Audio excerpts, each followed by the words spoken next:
I want to review definite and indefinite articles sort of in its as a whole, right? And show you how they can work with one another, and then how we use them with, and we'll use the noun amigo because it can sort of take all sorts of different changes, and that's the one we'll use as an example.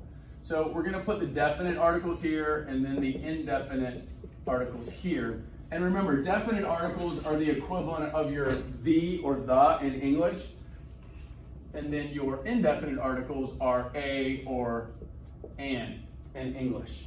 And this goes for you guys too on Zoom as well, of course. And so when we use these in Spanish, we're using it.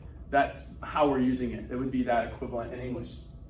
And so your definite articles are, as we've just kind of run through most of them, el, la, los, las. And so just so for those of you who are new to this is masculine singular, this is feminine singular, this is masculine plural, and this is feminine plural.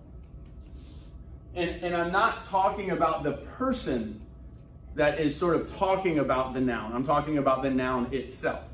So if we're talking about, if there's multiple people sharing a book bag, it doesn't become mochilas. If they're sharing a book bag, it's mochila, right? It would be la mochila, the book bag, for example, right? And I'll explain that a little bit better when we get to amigo. And so again, el is a single masculine noun, la is a single feminine noun, los is a plural masculine noun, and las is a plural feminine noun. Does that make sense? Okay, good. And then on the indefinite side, I'm sort of putting them, pairing them, if you will.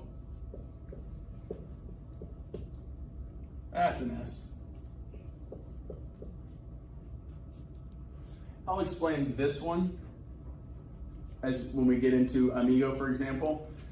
Some of you who are familiar with this are like, or you're like, well, I've never been told why I say just un amigo or un café. I thought it was uno, right? That's the number I learned, right? So I'll explain that to you in just a second. And so the example I'm going to use is, we're going to put it right here. Right, we're going to use amigo. Am I in frame still? You're not, but the words are. Yeah. Okay, good. And so we're going to use amigo for all of these, right? And so how would we say the male friend? El amigo. Está bien, muy bien. The female friend? La amiga. Good. What about multiple male friends? Los amigos. And then multiple female friends. Las amigas. Good. Right? So we have el amigo, the male friend. La amiga, the female friend. Los amigos, the male friends. And then las amigas, the female friends. Right? And so, again, notice how it's the same single word for English. That's what can get confusing for you guys with this language, because now there's an article for every gender and number.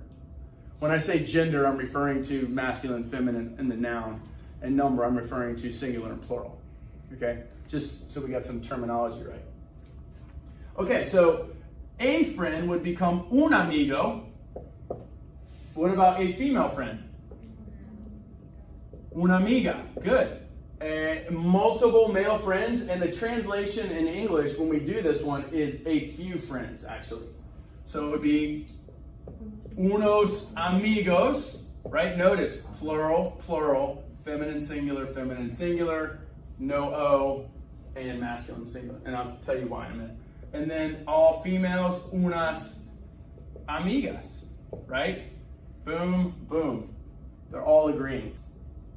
Last thing I'll do with this, and then we'll do some activities. Who here likes coffee? Okay, not everyone, but that's okay. We're working on you, right? You'll get there. And so when we say, I want a coffee, what do you say? Quiero, I want un café. You did the exact same thing here, as you did here. When the noun is masculine singular and you want to say a, like a coffee, when the noun in Spanish is masculine singular, as is café, as is amigo, as is carro, for example, and you want to say a car, a coffee, a friend, you drop that O. And so it becomes un café. And you're going to see that in other things. Notice what I said just a second ago, buen dia. I didn't say bueno dia, but I said buenos dias, right? Tú eres un buen amigo. You're a good friend. Notice I cut that O out. Masculine singular nouns will require you to drop that O in a lot of these cases. So that's why you do it.